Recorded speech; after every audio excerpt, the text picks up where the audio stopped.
Welcome to the place where we learn about improv. Cause public speaking can take you so far. Improvly speaking, say yes and flex your creative thinking. Improvly speaking, say yes and flex your creative thinking. Hello and welcome to another episode of the Improvly Speaking podcast. I'm so excited that you're here today and you are in for a treat today. I think I say that at every episode, especially with our guests, because I know how fantastic they are. But this is a different treat today because the treat is me. This is a solo episode today, and it's a treat when I do these solo episodes because I don't do them a whole lot. I love talking to guests. I get so lit up hearing about people's stories, and I just don't always record the solo ones, but I feel called to do so today. And full transparency, I actually meant to record this episode back in June 2023 when I was recording with Ashley Ward and asking her all about her experience with musical improv. She is a fantastic musical improviser in general, performer and instructor. And I mentioned in the episode that I have the solo episode out, and I just figured I would record it at some point, meant to record it in June. Never did, and I had the outline all written, and I just never felt called to do so. But it's funny because I think timing is everything. And yes, I'm rationalizing here to make myself feel better, but for real, timing is everything. And it's actually better that I am recording this episode now because I have a year of musical improv classes and experience under my belt rather than 3 to 6 months of classes if I had recorded last year. Again, I'm rationalizing, but this is a very happy accident, and I'm very happy to share today all about my experience with musical improv in the 2023 year and how I see that translating over to our public speaking work and skills. Now, before I jump in, I want to say that you absolutely do not, let me repeat, you do not have to take a musical improv class to become a better public speaker. Yes, the musical improv classes are a ton of fun and an absolute blast, but I recognize that it's not for everyone. However, these tips here that I give to you today can definitely be used the next time you go on stage to speak in whatever capacity you speak at, whether it's at conferences or at work or giving a quarterly report or giving a sales presentation. I believe that is all on stage work. It's funny, I have a friend who is an actor, and I was saying something one time like when you're speaking on stage or when you're on stage, and she took it as performing or theater or acting and television and stuff. And I said, no, I mean, you're always on stage at work when you have to give a presentation or speak off the cuff, or even like networking. Sometimes you have to talk to people and tell stories and relate to them and find connection. We're on stage all the time in our daily lives, and we just don't think about it that way. And if we view it as we're on stage a lot more, maybe that will motivate and inspire us to work on the craft more and just get better at it and mostly feel good about doing it. That's what I've really learned in this public speaking journey is feeling good after I give the speech or presentation.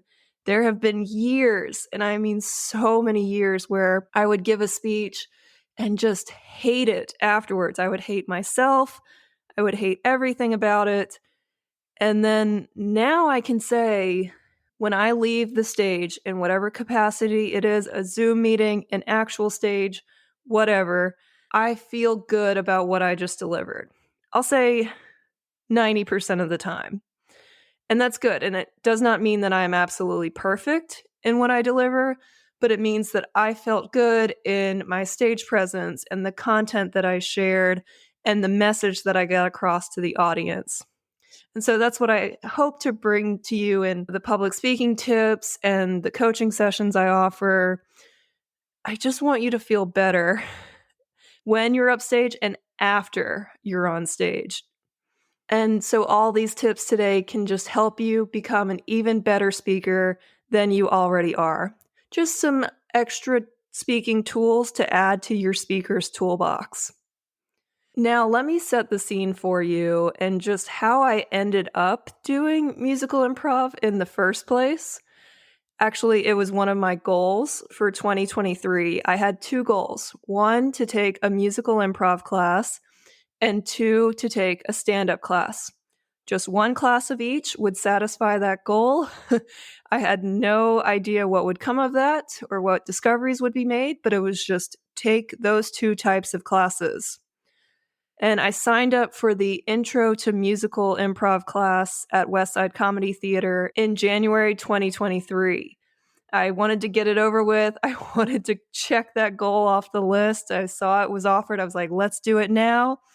And you know what? I loved it so much. I had so much fun doing it. I didn't think I would have that much fun because I knew I would be nervous. I knew I would be scared. But musical improv, even if it's hard and you struggle at it like I did, it's still just so much fun because there's music involved. After level 1 class was over, a few classmates and I put in the request to have level 2 offered quickly, and luckily Ashley was available and offered level 2 in April and May timeframe, so we were able to take level 2 pretty quickly as well. And, I had seen musical improv offered at Camp Improv Utopia and always wanted to sign up for it, but I was so scared because Camp Improv Utopia Yosemite is a weekend long intensive of a form. So it's 10 to 12 hours of musical improv. And it was very scary not having any musical improv experience and going into that class, which people do it and they do great. But for me, I was like, okay, maybe I'll sign up for a 6 to 8 week class, get some structure and understanding of musical improv under my belt, and then I'll take that class at camp one day. And I have not taken that class at camp, but eventually at Camp Yosemite, I will take musical improv. I've said it here on the show, so now I must do it. And, I just love musical improv. Like all the shows I've seen, they're always so much fun. They have so much energy to them. At Camp Improv Utopia Yosemite, they put the musical shows first and last to kind of bookend the showcase. And they're just a blast. Like even the people who you can tell aren't natural singers, they still do a great job. It's a supportive audience. It's just so much fun. And I want to be a part of that. I love fun. And secretly, I love musicals. Maybe not secretly. Who doesn't love musicals? They're so much fun. I know that they can be a lot sometimes, especially if it's a little bit of dialogue and then they go into song. But I love a ton of musicals. I have a whole Sing Your Heart Out playlist that I play on road trips when I'm traveling for work and I need to stay awake. So musical improv had been calling to me for a while. Once I discovered improv and had done it a few years, I was like, okay, we're going to try this musical improv thing. But just because I love musical theater and musical movies and shows does not mean that I was quite ready for the musical improv experience. I went into the first class terrified. And I can remember before the class started, I was talking with one of the other students, and we were asking each other about our experience. And I discovered she was from South Carolina, and I went to college in South Carolina, so we chatted about that. But then she said she went to the Governor's School of Arts, which is so prestigious. Like you have to be, I think, invited or audition to get in. And she had done a ton of theater and musical theater. She lived in New York for a while, and Ashley Ward was our instructor for the class. She loved Ashley's shows that she had seen her in. And I was like, oh my God, is this going to be everyone in the class? Is everyone going to have a ton of musical theater experience? And I would say it was about half and half. A third were very experienced theater wise or music wise. And then another third had taken a musical improv class or two. And then another half of us, me included in that half, were just new to musical improv. So it was a good, healthy mix of students and experience there. But in that first class, we did introductions, and I was just hoping we would do introductions for the whole 3 hours just to stall. But Ashley really just ripped the Band-Aid off and had us singing rhymes and choruses in that first class. And you know what? I didn't die. I actually came up with something on the spot that fit the suggestion, and it felt okay. It actually felt fun. And there was a lot of kind of surprising moments in that first class. One was just the amount of focus that you needed. Oh my God. Like regular improv, you need a ton of focus, a ton of presence and mindfulness. But in musical improv, you almost need like double or triple that. Like I was doing some space work, and then I quickly realized like I didn't hear anything that was being sung. I didn't know what the chorus was that was being established. I didn't know what they were saying in the verses. And it's very hard. It's very difficult. It's a good thing to be aware of when you're starting. You're like, okay, I can't be thinking about anything else. I've got to be fully present here. Another thing that came up was how much I loved the dancing. There's a lot of kind of dancing. You might get into the back line if you're not singing and do some movements, dancey movements to add to what's being sung or the suggestion or theme of the song. And that's so much fun. I'm not a great dancer. I don't have any dancing training either, but it's fun to move along. And it's fun in the improv sense because usually in a regular improv set, if you're not in the scene, you're kind of on the back line. And so it's fun in musical improv that you don't just have to stand there on the back line. You can dance and add to the scene and be a part of it without even having to say anything. And so we had a level 1 class show in February and then a level 2 class show in May 2023, and both were very fun. For our level 1 show, we were split into 2 groups, and my group that I was in went a little long. And so we got the lights called before we could do our closing number, which we were bummed about and we were upset at ourselves about, but it's a good experience. You learn by making mistakes, and we learned that either our scenes went too long or our songs went a little too long. And the theater's not going to wait for you to finish your set. Like if you have 20 minutes or 25 minutes, you get 25 minutes a lot of the time. And we did, and we just didn't get to finish our closing number. So now we know for next time. And then after that level 1 class, one of my classmates, Selma, wanted to form a team, and she put out feelers to see who was interested. And she was taking another musical 101 class at UCB. So she invited people from both classes to join. And we ended up getting about 10 of us across the 2 groups who were interested, and then had a few who dropped out. So currently we're around 7 of us. Then we may add a few people here and there, but we've had a core 7 for at least a good 6 months now. I think in Ashley's episode, I mentioned the team, but we didn't have a team name at the time. But we do have a team name now. We are called Singing in the Range. I love a good pun and play on words. So I love our name. It's so clever. And we started the group in March 2023. And we've really just been working. We practice almost weekly. And we've had now 2 shows and 1 audition. So we had 2 shows in September and November that were our own shows that we invited either other improvisers to join or other improv teams to join us in our show. And then we did one audition in December, which we did not get accepted for, but it was a great experience to do the audition and feel those kind of audition nerves and learn from that experience. And I just want to add, this might be a whole episode in itself, I don't know.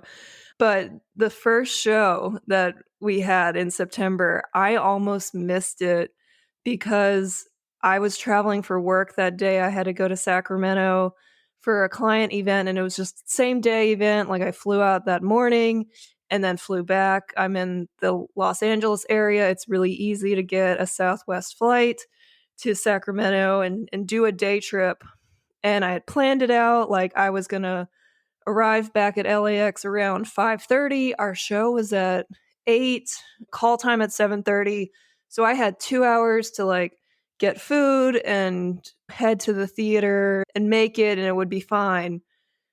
Well, Southwest had other plans, as they sometimes do. Sometimes they're great, and then sometimes they have issues. And on this particular day, I think the plane was coming from somewhere, was running late. So then, long story short, I think it was delayed 2 hours.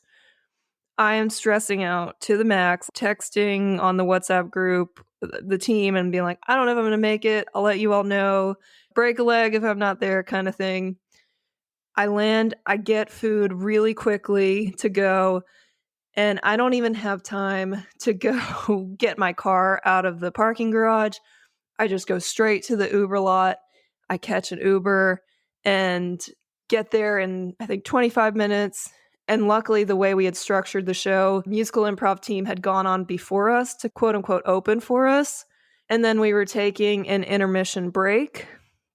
And then we were going on. So I got there when we were on the intermission break. I didn't have time to warm up. I didn't have time to do any vocal warm-ups. I think I had time to eat something real quick. Like, it was very rush. But I have to tell you, that was the one show that I didn't have time to feel nervous. I just got on stage, we were doing the show, and then all of a sudden the show was over. Actually, that was one of the shows that I felt okay about just because I wasn't nervous about it. I was just so glad that I was there at all. Like, I was there to be a part of it. So it's funny how those things work out. But I just want to say and give a shout out to Singing in the Range. This group has just been so wonderful. The 7 of us have been really invested now. And I think it's because, and if anyone listening has had experience with indie improv teams and being on them, I think one of the big reasons we are still going is because we all pay monthly. Even if you miss a class, you still pay the monthly rate. And I do think that helps. And while sometimes there have been months that I have missed 2 or 3 of our 4 sessions, I'm like, oh, I hate that I'm paying for stuff that I can't make. I recognize that it is an investment into the group, and it is an investment that shows that I'm committed to the group. I have had other teams where, you know, we pay for any practice that we make, but if we don't come to the practice, then we don't pay, which makes sense. And certainly you talk to your team about it. But I think that has really helped our team continue on and see growth because people are, 1, committed to the team and want to see it grow, and 2, we're financially committed. We're putting in money to this every month, and if we're paying for it, we're going to show up for the practices. And we do team outings, which I love. We did an escape room together, and we escaped on time. Just want to add that. We had our own little holiday party this past December, and every time I hang out with this group, I am just like, oh, I love these people. They're just so much fun. And we're really trying something different here. A lot of the musical improv groups will do like a musical montage set, which just means that they're doing an opening and then 3 to 4 random scenes related to the suggestion and the closing. There are groups that do narrative improv or narrative musical improv too that are really great. But what we're trying to do is a musical mono scene where we all exist in the same location and for the most part play the same characters for a 20 to 25-minute set. And this has been done plenty of times before in improv and musical improv, but it's just not done a ton. It's not as common. And so we wanted to bring it to the musical improv world, but we're also new and learning musical improv. We've had some issues in the beginning with coaches trying to see and understand our vision for what we wanted. And, some coaches recognizing that we aren't as experienced yet, they would suggest that we should go back to the montage format. And while we appreciate that feedback and certainly we know where our experience stands, we also know what we want. And so we're going to find the coaches that will help us get to where we want. And I just have to give a shout out to Selma, who has been a fantastic organizer of our team, and Cody. Cody is well versed in the indie improv scene, and he's been great at booking us for shows. And so everyone's just been really supportive of this team and wanting to see it grow and blossom into a great team that we can be. And I love it. And again, we practice about once a week, and I can really see the practice starting to pay off. We are starting to trust each other more and know how we play. And it's just been such a magical, fun experience together.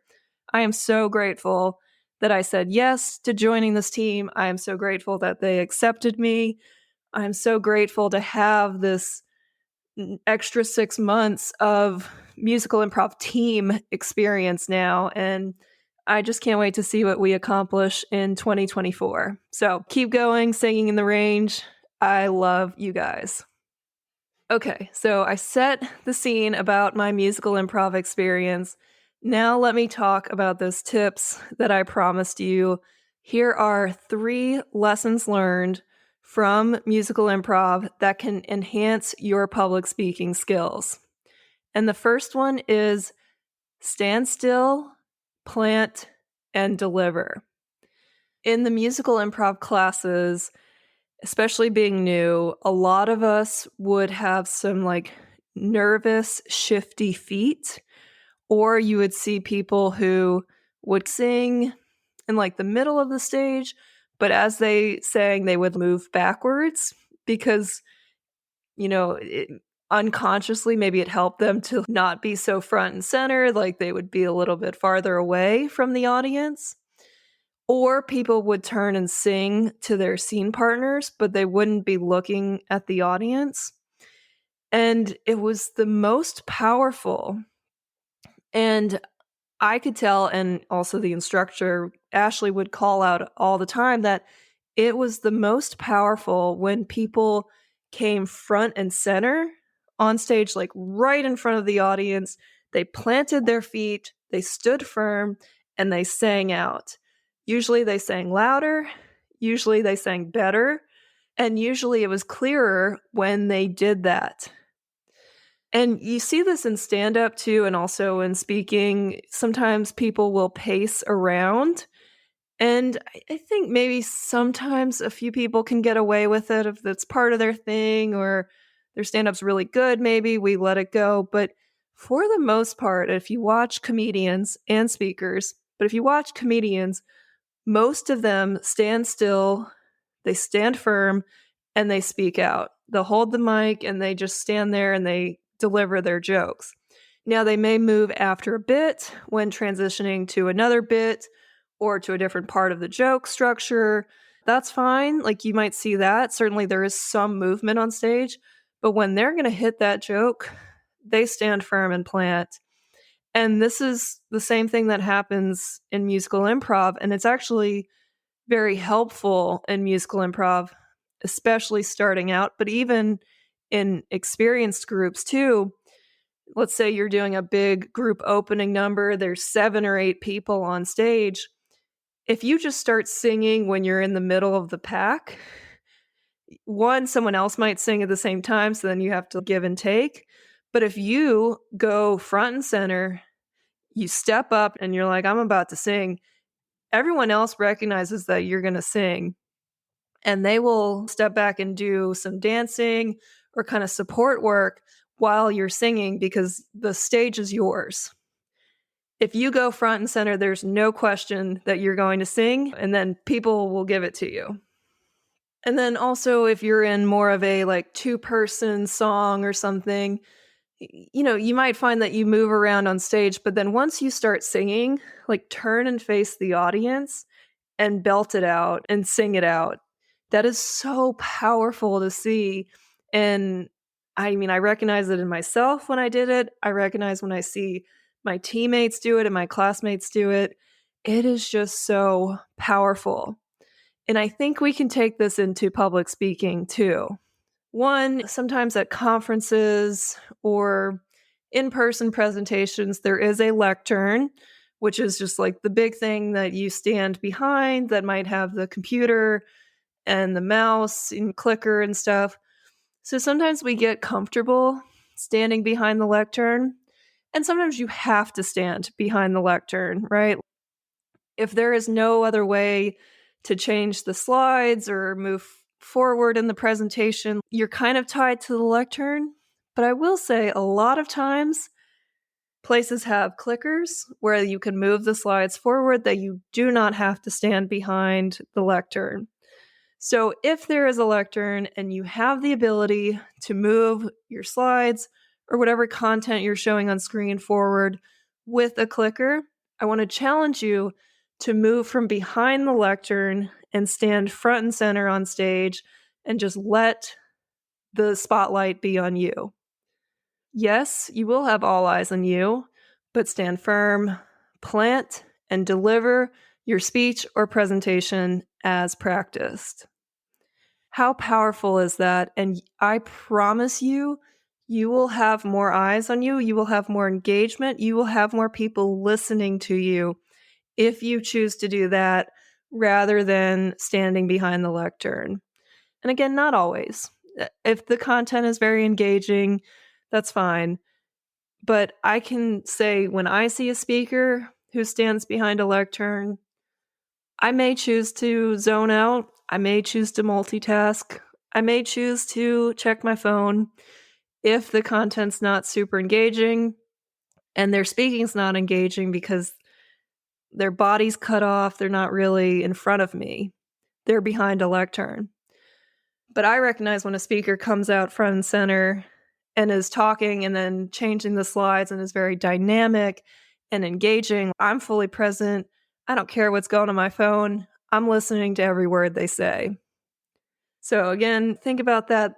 Anytime you're speaking, can you go on stage and plant and stand firm and deliver? And I think this also goes for Zoom. If you do a lot of virtual presentations, I think sometimes we hide behind the share screen feature, which I get it.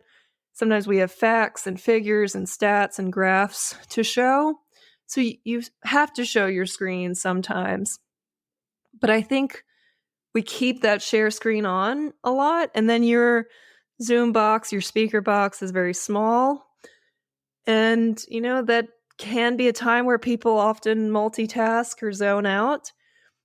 I want to offer the suggestion that in the event that you do have to share your screen, totally fine. Share your screen, show that content, and then if you can, take that share screen feature off, come back to the gallery view, and then ask a question that is engaging, that requires some audience feedback, some participation. Say, what do you all think about this? How does this resonate with you? How do you see this translating into the work that we do? Whatever question is relevant.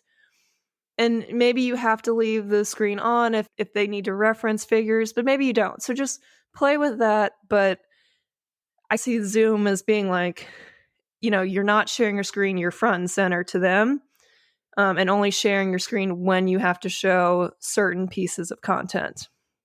So all that to say, stand still and plant and deliver your speech strongly.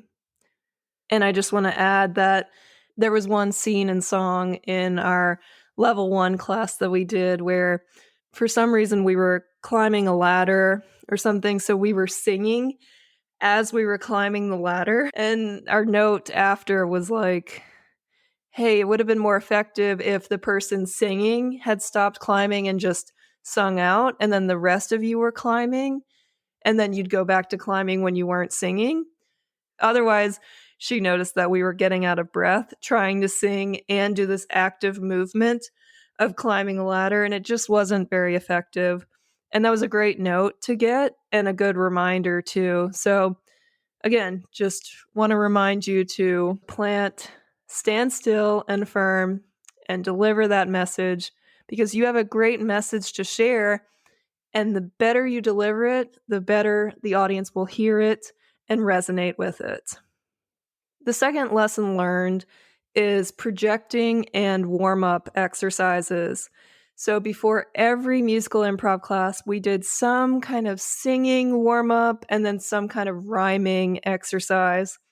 And I liked the singing ones a lot because it made me feel like I was in a choir, which I have no idea if this is how choirs warm up. I've never been in a choir, but I just felt like we were all in a choir together. Like we stood in a circle and we'd do some scales or some kind of sounds that would use some different points in our facial expressions, like kind of, yeah, yeah, like that's nasally or maybe more deeper sounds.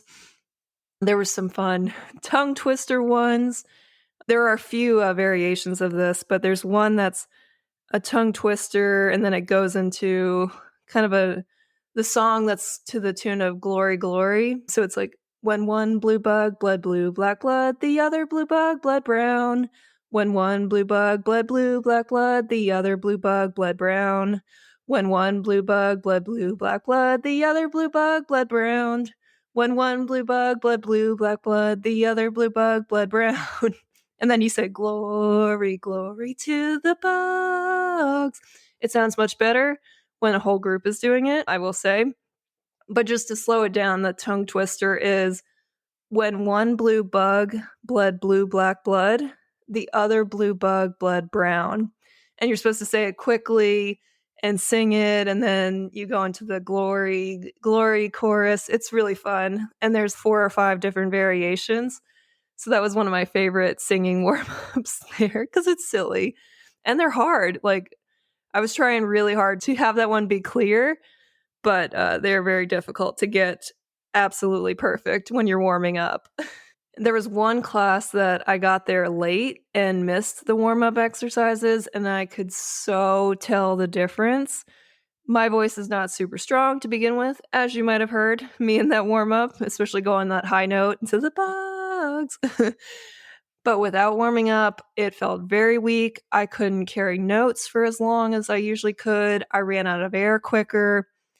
So I recognized the importance of warming up. Also, projecting is a big thing when singing. When people were nervous, they tended to sing softer and not project. And the note was always, hey, you got to be louder. We can't hear you.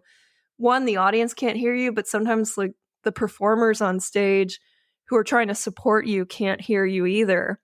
And with the piano playing, you have to, and I mean have to, sing loud to be heard. So with speaking, my big takeaway was to do a warm-up routine. And I've been wishy-washy about warm-up routines in the past, but now I do a breathing warm-up before every speech, even every podcast recording, because I recognize how important it is to do a breathing warm-up. And also to help you project, the air needs to come from your diaphragm rather than your lungs, or you'll run out of air quickly. So that's some of the things we'd work on in the warm-ups too, is just making sure you're singing from your diaphragm and not just pushing from your lungs or your chest.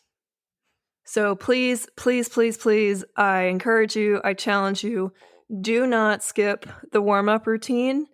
Find your own or create your own warm-up routine. I'm happy to share mine, which I got from Susan Murphy, who is a broadcast journalist coach. She has some like neck and shoulder warm-ups, and then some diaphragm breathing all through your mouth where you inhale for 4 seconds and then exhale for 6 seconds.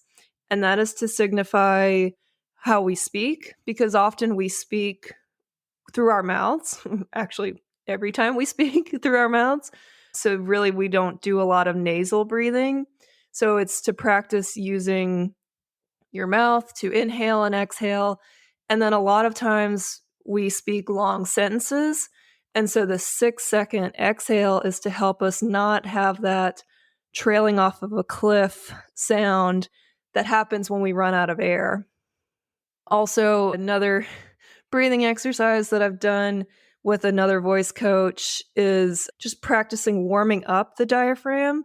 So you put your hands on kind of your belly, diaphragm area, and then you inhale and then you exhale. And as you exhale, you say hey or huh.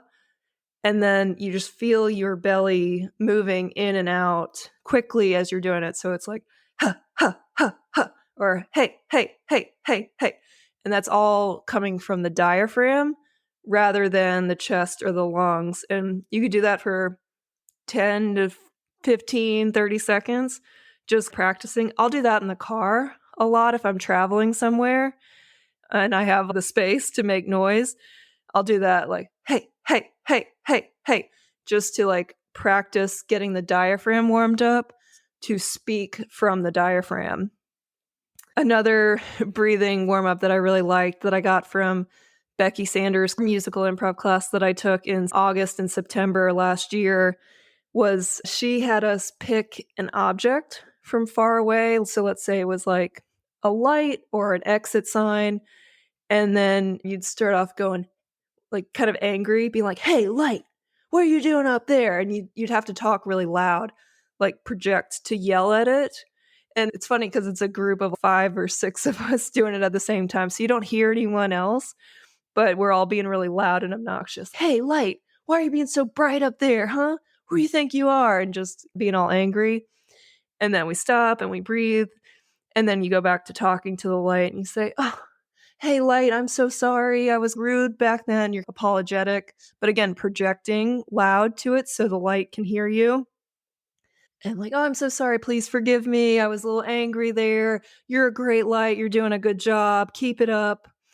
And then the last one is you're kind of like flirty or sassy, which kind of brings more of a higher pitch voice to you that you still have to project. So you might say, oh, hey, light. How are you? Oh, you're looking nice and bright today. And again, being loud and projecting that. So silly, but so satisfying at the same time.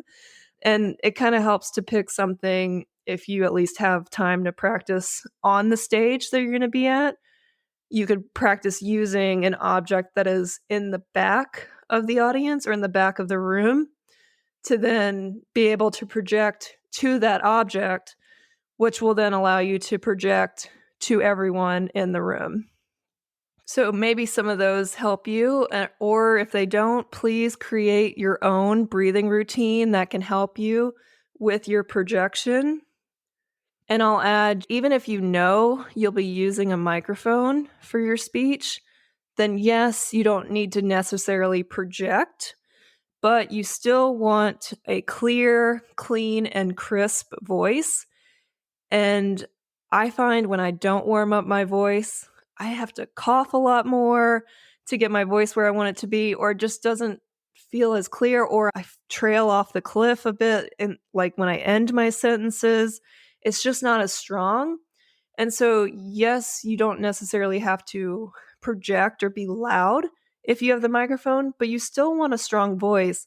And that's what the breathing and warm up exercises can give you.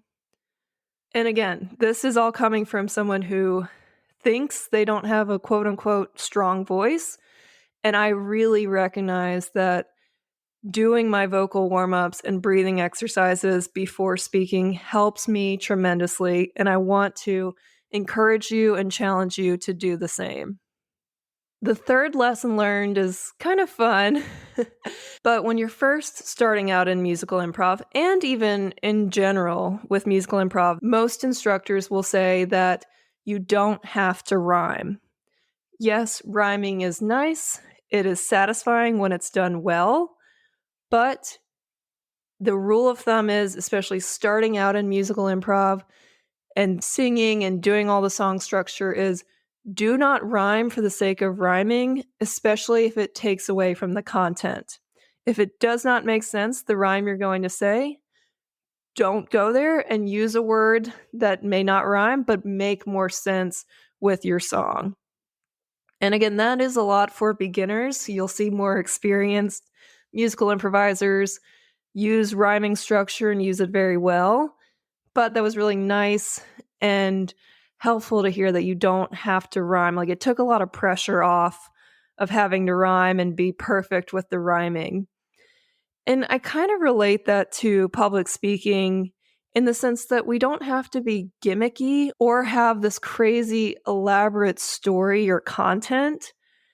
Sometimes I think we put pressure on ourselves to have the best story or the best message that's like different from anything that anyone's ever shared before. And I don't think we have to have that pressure, because whatever you have to share, if you share it and deliver it well, will be engaging and helpful.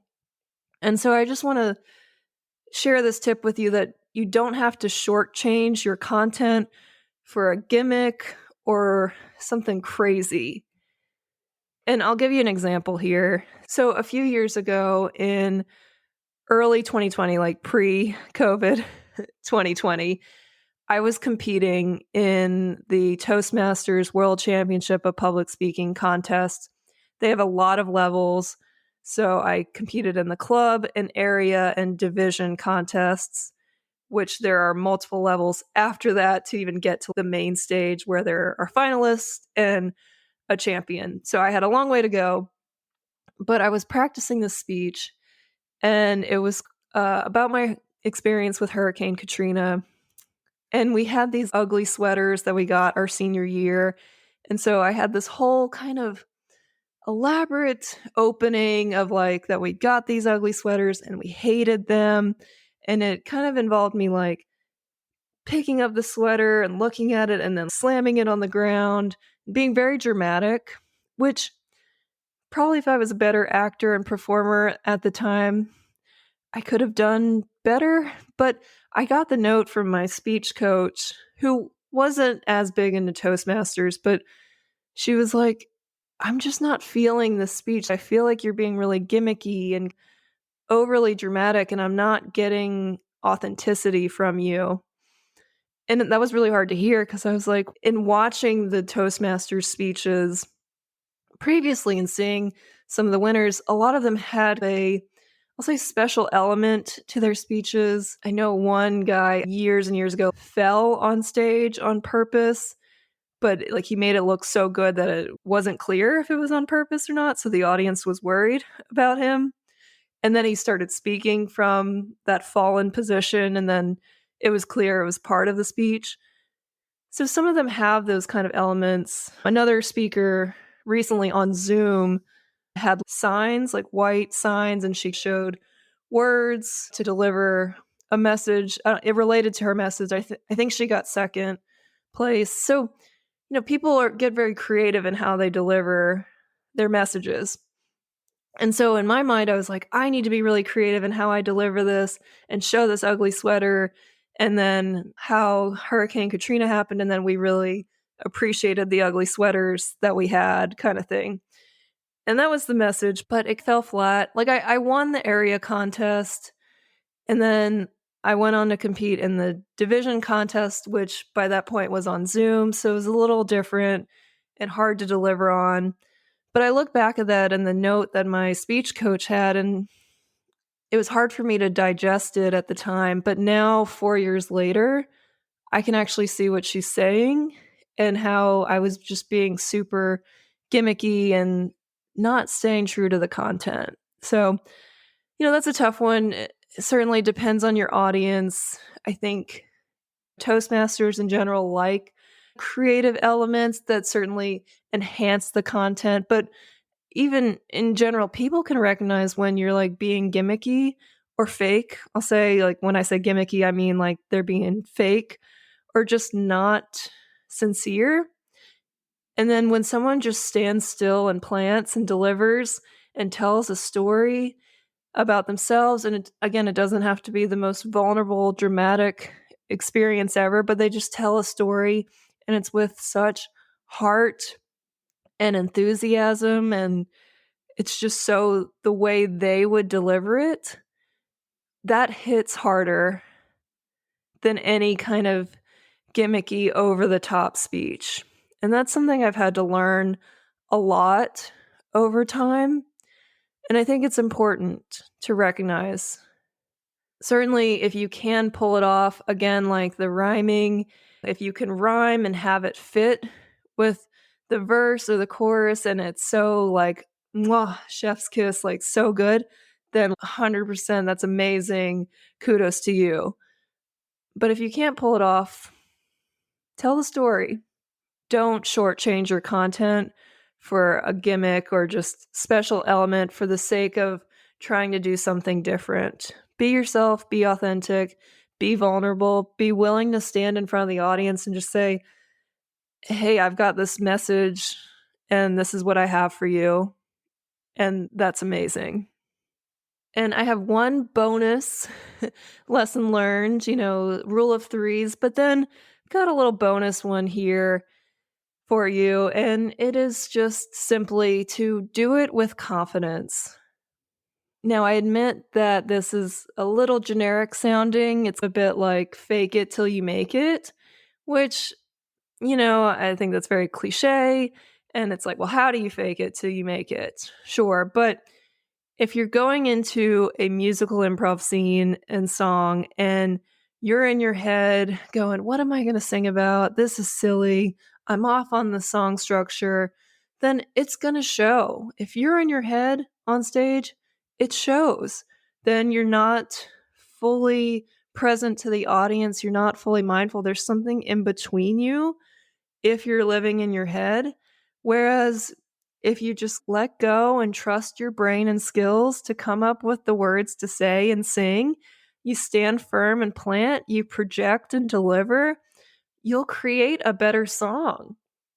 And yeah, if you're still learning, it may not be the all-time best song ever, but it will be a more powerful song doing that and just doing it with confidence rather than like being like, I don't know, this is right.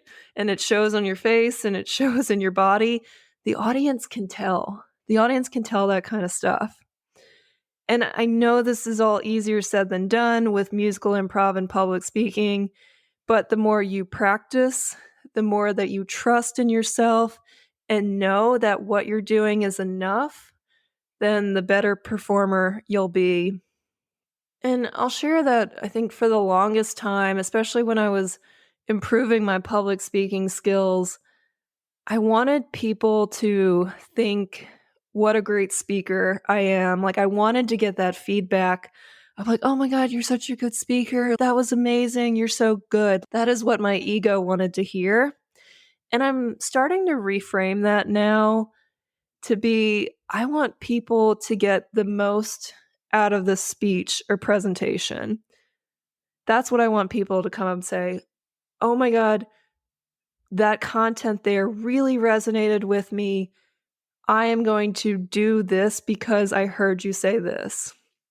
And not, I'm going to do this because you're such a great speaker. Take me out of it. Take my ego out of it. Just focus on the content and what I want the audience to get. And that, I think, helps me deliver it with more confidence because the pressure's off now to be this amazing speaker that just lights up the stage. It's not about me. And it's not about you as the speaker. You are the vessel for the information. You are the portal for the content that's being delivered. Deliver it well, and then the audience can take away what they need to take away and use it in their daily lives. So maybe that helps you to do it with more confidence because it's not about you, the person, or you, the speaker. It's about the message that you're trying to share with the audience. So let me just recap and say those tips once again, those lessons learned from musical improv that can enhance your public speaking. 1, stand still, stand firm, and plant and deliver your message. 2, do your breathing and warm-up exercises. Please don't skip them. Please, please, please don't skip them. Do those exercises. You will see an improvement. 3, stay true to your content and don't worry about having to add in gimmicks or crazy elements to them. The best speakers are the ones who can engage the audience with just the power of their stories and messages. And 4, bonus tip, do it with confidence. Whatever you do it with confidence. Own the stage, own the spotlight. Again, it's not about you, but stand in that spotlight and deliver that message that can and will help your audience. Remember, most people are afraid of what you're doing up there, whether it's musical improv or public speaking. Most people are sitting in their chair going, "Oh, I am so glad that's not me up there." And I want to encourage you to not be up on stage thinking you wish you were in the audience's seat. You were asked to speak at whatever event, whatever capacity it is. You chose to be on stage. Own your spotlight. You deserve to have your story, message, speech, presentation, song, whatever heard. So deliver it and deliver it well. I hope you enjoyed my recap of my year of musical improv experience and my takeaways from it. In everything I do, I'm always seeing takeaways that can translate to public speaking. Like, even doing clowning classes, I'm like, oh my God, this can help my stage presence. Musical improv was the same thing. I was like, oh my gosh, this can help me be a better speaker. 1, because I don't have to sing on stage. So that's a huge help, and that makes it a whole lot easier to just give a speech or presentation. But 2, just to have that stage presence mentality to my speaking abilities. I think that's really helpful. And, I'd love to hear from you. Anything that resonated with you during this episode, anything you think you could use. If you'd like to get more details about that breathing routine that I mentioned with the head and neck stretches, I'd be happy to share that with you. I love hearing from you, so please feel free to reach out to me. You can email me at dana@improvlyspeaking.com. That's DAYNA at improvlyspeaking. That's improv speaking.com. Or you can reach out to me on Instagram at improvlyspeaking or on LinkedIn at Dana Gowan. And you can find out more information about my services and offerings at improvlyspeaking.com. I will add, in 2023, I started offering one-on-one Improvly Speaking coaching sessions where I use improv exercises to help improve clients' public speaking skills and their feelings and attitudes towards public speaking, which I think is so important. And these sessions have just been so much fun, and I love what we discover in these sessions. So I have 1, 3, and 5 session packages available. I am also going to be offering small group Improvly Speaking coaching sessions this year in 2024. I think both are great ways to learn. They're just different. One-on-one definitely gets you more focused on what you're trying to achieve, especially if you have a speech or presentation coming up that you want to work on. We can definitely work on that more in the one-on-one sessions. But then the group sessions allow you to meet other people and do the exercises with other people and learn from them, make other discoveries that you might not have thought of, but someone else did. So it's fun in the small group sessions as well. And I like offering both opportunities for people to learn because we all learn differently. So stay tuned for that. I will be offering those in 2024. And if you're interested in these or have questions, again, you can email me at dana@improvlyspeaking.com. Well, this one might be my longest solo episode to date, but I had a lot to unpack here. going through my musical improv experience for the past year, and then also some great takeaways and lessons learned. So I hope you found this helpful. It was really fun to recap and recount the past year's experiences with you. And I just want to remind you as we're wrapping up that, again, you don't have to do musical improv to be a great public speaker, but you have to put in the work and effort to improve your public speaking skills. Whether you learn and practice those skills with me, Toastmasters, other coaches, whoever, it's totally fine. My stance is always the best public speaking training is the one you can do consistently and you can dedicate the time to. I want to encourage you to find what training and practice works best for you and go out and share your message with the world. And I want to remind you too that you are awesome and you are amazing. In improv and theater, we say break a leg, and I hope you go out there and break all the metaphorical legs in your speeches and presentations this year. I hope you absolutely crush it on stage and feel good about what you're saying and how you deliver it. You have everything inside of you already to deliver a great speech, story, and presentation. You may just need to practice it many times to find the version that you like and are proud of. Enjoy the spotlight on stage and enjoy giving meaningful content and messages that can help your audience in whatever capacity you work in. Thank you so much for listening and supporting Improvly Speaking. Go out and flex your creative thinking. I'll talk to you next time.